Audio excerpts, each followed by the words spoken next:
Alright, Fight Commentary Breakdowns. And I'm here with Rob. Hey. And last time I brought on Rob, we watched a kung fu fight that was kind of not very good. So I thought, let's make it a little bit more fair. Let's look at some potentially better kung fu fights. So this is Hung Jia-Quan, also known as Hungar. Apparently, it's related to Huang Fei Hong, one of the most famous Chinese folk heroes. So here we go. And this is... Wow, he's coming straight towards him. Mm-hmm. He's just like... The guy in blue, he's got the kung fu stance, and I don't know what he's trying to do. Hands are low. Yeah. Hands are low, chin is high. Mm-hmm. Gotta get his hands up, chin down. Mm-hmm. It looks like the guy in red has potentially a more kind of boxing or kickboxing kind of thing. Mm-hmm. But... The guy in the blue gloves definitely has a more of a karate type, kung fu type. Ooh, he actually... Knocked him down. Yeah, knocked him down. Wow, okay. That was definitely not a count, but that's all right. They're like, all right. So interesting. Oh, he switched stances. Yeah. Yeah, so the guy in the blue does not know how to use his shoulder to protect himself. Uh-huh. He is susceptible to getting hit over the top of his shoulder all the time. Makes sense. It's happened like 3 or 4 times already. And it's mostly because his hands are basically down by his hips. Mm-hmm. And also, shrugging your shoulders is not something that looks pretty in Kung Fu. You know, There's aesthetics in Kung Fu. And so, like, when I learned Kung Fu, whenever I shrug my shoulders, like, no, it doesn't look pretty. Keep your shoulders down. Which is bad self-defense advice, but it's good aesthetic dance advice. Yeah. The guy in the blue basically he's got one gear, and it's like smother. You know what I mean? Like, he just comes forward, which could be exhausting for the guy in the red. Yeah. But, in terms of distance, you want to gauge your distance. Yeah. I wish they had MMA gloves. I want to see him do some chops. I feel like he's just waiting to do some chops. He's holding his hands out sometimes like he's almost he wants to do a chop or something. So the guy in the red has figured out that he can go over the top of the shoulder. I don't know if you saw that, but just then he went over the top of the shoulder twice. I see. Here you go. Jab and over the shoulder. Jab over the shoulder. I see. Wow. And so now the guy in the blue is like, oh, I'm going to try that too. Right? So he tried to do the same thing. Wow. So he'll try and he'll lead with the jab. Yep, right over the shoulder. He's figured him out. Yep.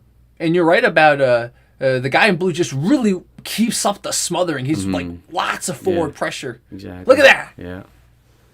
Yeah. So he's basically making up for his, I don't even want to call it lack of technique, but just different technique or maybe potentially incomplete technique by his more aggressive kind of fight style. Yeah, he's basically keep them stressed. Keep them in defense. Yeah. Wow, dude. Yeah, the guy in the red's just flailing as opposed to being composed. Yep. His hands are way low now. He's very, very likely going to get KO'd here. Yep. Both hands are bound by the hips. Oh, like that. Yeah, it's over. Oh, it's over. Wow, that's so interesting. Guy in the red's too tired to continue. Yep. Oh, dude, don't keep going. Yeah, okay, good. Yeah. Wow. Oh, they went another round. Oh, my gosh. No, this is bad. Now the guy in blue's kind of confident. He's pulling out more flashy stances now. Wow. Oh, man. It's not worth your ego, man. Don't get brain damage. So this guy in the red, what he really needs to do is he needs to angle. He needs to circle. Like whoa, that. But then he got a back fist. So I think he was thinking about circling, but then he ate a back fist. Yeah, he just needs to circle off. Anytime somebody keeps coming at you on the same center line, you just angle off and then attack from a different angle. Makes sense. Easier said than done, but it's definitely, it's one of those things where you got to get comfortable pivoting on your heel. I know that sounds weird, but pivoting on your heel so that you can deliver a strike while angling off. And also notice that the guy in red's not throwing any kicks. I don't know why, because I saw the guy in blue throw kicks. So maybe the guy in red's more of a pure boxer. Maybe. Because I feel like if he used push kicks or something to gauge distance in addition to jabs, it would help too. His cardio is bogus, though. So that's another good lesson. Be work on your cardio. Oh yeah, dude. Sprints. Yeah. Just sprints. Blue is teeing off on him now. Teeing off on him. It's over. Come on, guys. This is over. Wow. The red doesn't have any more in his tank. Exactly. So I'll just stop it here. You guys can watch the rest of it. But this was courtesy of Singapore Kung Fu.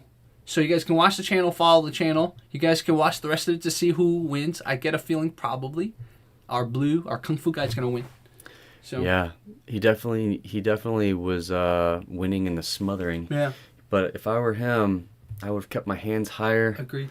And I would have gauged my distance better, and I wouldn't have been like, even though he was winning, he was still getting hit back. Exactly.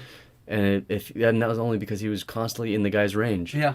And if he had just come into range, fired, and left, he probably would have been completely unscathed that entire time. Exactly. So, good lessons, man. And to the viewer that sent this to us, thank you so much.